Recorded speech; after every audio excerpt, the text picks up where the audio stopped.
Forget the jargon, skip the guru talk. This is paid media for the rest of us. The podcast that gives new and accidental marketers the real talk on what works, what doesn't, and how to stop wasting budget. My name is April Borovskaya, and each week we'll break down paid media strategies so you can stop guessing and start growing. Hello, and welcome to Paid Media for the Rest of Us. I'm your host, April Borovskaya, and on this episode, we're going to continue talking about how to not waste budget on ads.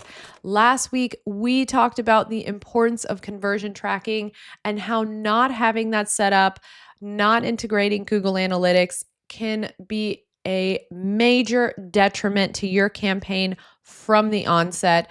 Be sure if you are moving into this go back to episode 1, listen in, make sure that you have crossed your T's and dotted your I's with conversion tracking before moving into the importance of a good website and how your website is killing your ROI and how to fix it. So let's dive in.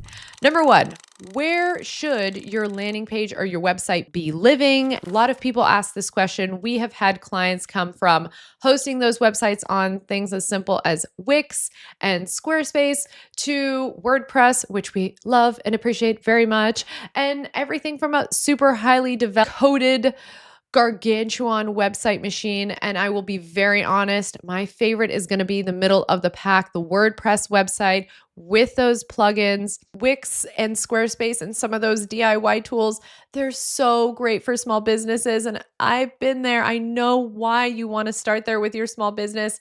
And it's okay. I'm not going to tell you it's not okay, but have your site set on the horizon for moving into WordPress at some point, only because there are lots of limitations which will ultimately impact your website performance. So Wix, Squarespace, they're going to do great when you're a small business. The limitations and the point that you're going to decide it might be time for me to move up is when your business is starting to scale, kind of in that mid and larger amount of revenue coming in and leads coming in. It's going to be time to up. And especially if you are putting money into advertising campaigns. I don't personally, as an advertiser, like to advertise when the site is a Wix or Squarespace site, only because there are tons of limitations on what I can track. And form submission, attribution data, stepping into WordPress, you don't have that many issues. I will be honest, most WordPress built sites with the right setup, we can track phone calls, or your agency can track phone calls and form submissions, which again, going back to last week's episode, conversion tracking is the cornerstone of success when setting up these campaigns. You want to make sure you have a good website that is capturing data. And finally, those highly complex, super coded, monster, gargantuan sites that somebody spent endless hours building for you in 2019, it doesn't have a space as much here in 2025. There are so many easier solutions. If you can find a developer that's going to work with you, and if you can make the investment in transitioning a heavy site to a WordPress-based site, try and do it. It's worth the investment. If a code breaks or if Google decides, hey, we're not going to let you pass this data anymore, it could break code on not only, let's say, a customer ID, it could also break code on communicating the user's location and the device and so much other great attribution data just because you once upon a time thought that you could capture customer ID, and Google has decided that's not okay anymore and is not going to allow that data to pass. So when in doubt, if you can, make the investment and transition to a good WordPress site with a credible developer. If you need any recommendations, I know a great one. We've talked about the importance of finding a good place for your website or your landing place to live and how that impacts return. Let's talk about the importance of mobile speed. Faster, people. This is 2025. Users are expecting the entire site to load within 3 seconds, and ideally the major content loading within 2.5 seconds of arriving to the site. Typically, especially with those heavier coded sites, you're going to see a lag, and that does impact your bounce rate. Let's move into the second most impactful factor into that bounce rate, what can make or break it. And that is, ladies and gentlemen, proper grammar. Yes. And capitalization, and updating that year of when your website was last updated to be the most recent year. This little attention to detail means so much, especially in the digital space. People are coming to your website because they're seeking credibility, and nothing says, "Don't trust me," than poor grammar and poor capitalization. Because if you're not willing to invest the time to look over your website and make sure that the content there is ready for a public audience, how much time and effort are you taking to really invest in yourself and the work that you do when you are one-on-one with a client? Call to actions, another important component of a successful website.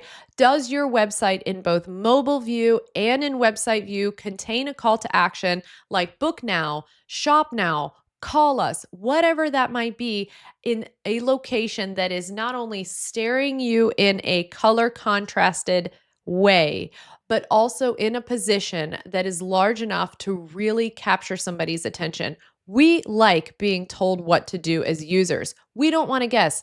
And while you may have loved the idea of sharing your entire journey in a 500-word essay on your main website, I can promise you that's probably not going to convert as well as getting somebody's attention on a sign up or a call now or whatever that might be right away on your website, and then giving them the content through email campaign, through SMS campaign about your story and what makes you so great later on.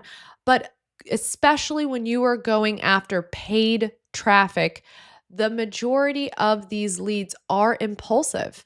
Another integral part of a strong website and landing page is the content made available to the users that is above the fold. That means what is visible in both website view and in mobile view when you arrive to this website or this mobile view of the website before scrolling.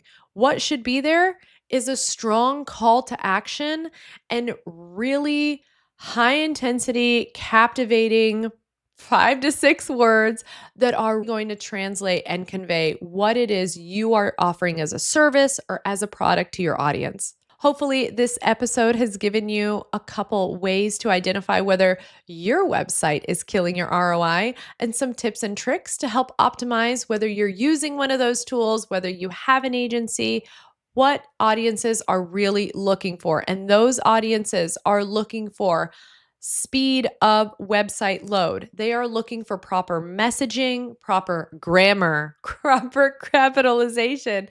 They want to have a mobile friendly experience with strong call to actions that are really in their face and addressing the problem that they are coming to you to resolve. Thank you again for joining me, and be sure to tune in next week as we start talking about low quality search terms, bad app placements, and bears. Oh my, we're going to find out where are your ads serving that you could be losing thousands on even right now. Thanks again for joining me, and I'll see you soon. Thanks for listening to Paid Media for the Rest of Us. If today's episode helped clear things up, pass it on to a fellow marketer who needs it. And if you're ready for more real-world guidance, follow and join me next time. Until then, stay curious, stay focused, and keep learning.